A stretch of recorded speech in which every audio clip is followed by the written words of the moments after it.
The scream never made it past her lips. 1 second, the wind was tugging at her scrub sleeves as she stared at the city lights from the hospital rooftop, and the next, a pair of hands slammed into her back. The world tipped violently forward. Concrete vanished. Air rushed up like a living thing. In the split second before gravity claimed her, Nurse Maya Collins understood two things with terrifying clarity: someone wanted her dead, and they had chosen the wrong woman. She twisted mid-fall on instinct alone, muscles remembering what her mind didn't have time to process. Years ago, she had learned how to fall, how to turn panic into precision. Her shoulder clipped the fire escape railing 3 floors down, tearing skin and fabric, but slowing her just enough. She hit the metal stairs hard, rolling, bones screaming but unbroken. Pain flared white-hot, but she stayed conscious. She stayed alive. As sirens wailed somewhere far below and the night swallowed the rooftop above, Maya lay still, listening to her own breath, steadying it the way she had learned in another life, one no one at this hospital knew about. 2 hours later, she woke up in the very building she worked in, hooked to monitors, her arms stitched, ribs wrapped. A sympathetic resident told her she was lucky. Maya almost laughed. Luck had nothing to do with it. Luck was for people who hadn't spent 8 years in the Navy SEALs learning how to survive when everything went wrong.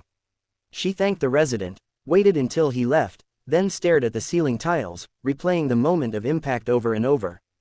The hands, the shove, the weight behind it. She knew that push wasn't random. It was calculated. Maya had transferred to St. Augustine Medical Center 6 months earlier, seeking anonymity after leaving the service. She wanted quiet, routine, a chance to heal from things no one could see. But from her first week, she had noticed things that didn't sit right.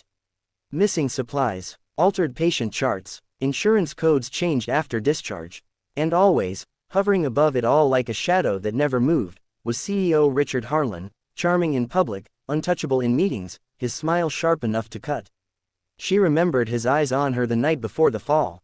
She'd stayed late to double-check records for a child who'd been denied a life-saving procedure due to budget constraints. When she'd challenged the decision, Harlan had appeared in the hallway as if summoned by her defiance. "You're a nurse," he'd said mildly. "Do your job. Leave the finances to me." There had been a thread beneath the politeness, one she recognized instantly. Men like him existed everywhere. Power changed the uniform, not the intent. The police ruled the fall an accident. Stress, they said. Fatigue. Nurses worked too hard. Maya didn't argue. She knew better than to rush. Instead, she healed, quietly. And she watched. She noticed the fear in the eyes of younger nurses when Harlan walked by. The way administrators avoided certain floors after dark. The way one janitor, an older man named Luis, crossed himself whenever the CEO's office door closed. Maya listened more than she spoke. She learned who had been fired for asking questions, who had signed NDAs after voluntary resignations, who had lost family members under suspicious circumstances tied neatly to paperwork. At night, memories surfaced uninvited: deserts, gunfire, teammates lost. She reminded herself she wasn't that person anymore. She was a nurse. She saved lives with gentle hands and calm words. But when a second nurse, a single mother named Erin, came to her shaking after being threatened for reporting a medication discrepancy, something inside Maya hardened into resolve. The turning point came when Luis disappeared. No call, no explanation, just an empty locker and a desk cleared out overnight. Maya found a flash drive taped beneath a sink in the supply closet where Luis often worked. It contained video files, ledgers, proof of millions siphoned through shell companies, of patient deaths labeled unavoidable but engineered for profit. And one final file: rooftop camera footage, mysteriously corrupted, in the hospital system. Except this copy wasn't corrupted at all. It showed Richard Harlan clearly. His face, his hands, the shove. Maya didn't go to the police. Not yet. She knew how power buried truth. Instead, she reached out to the one person she trusted from her past, Commander Jake Rourke, retired like her, now consulting on federal investigations. When he answered, there was a pause after she said her name. "I was wondering when you'd call," he said quietly. The plan wasn't fast. It was careful. Federal auditors came first, posing as consultants. Journalists followed, chasing rumors of financial irregularities. Whistleblower protections were quietly activated. Erin found her courage again.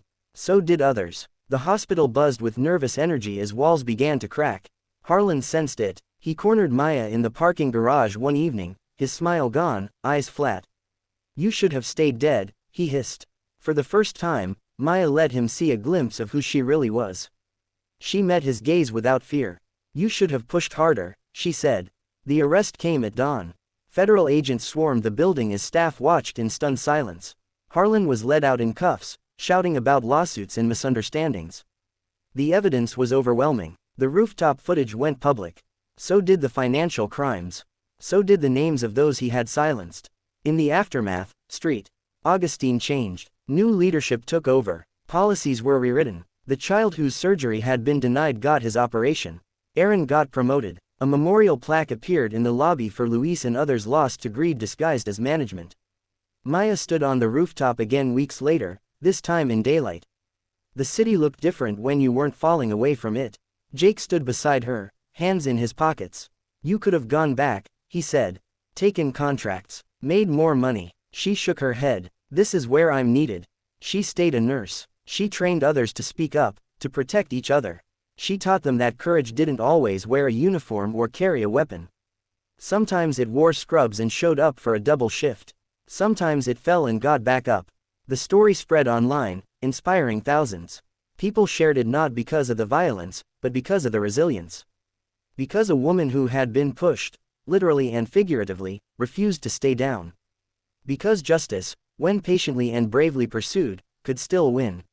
And every time Maya walked past the rooftop door, she remembered the fall, not as the moment someone tried to end her life, but as the moment she decided to fully claim it.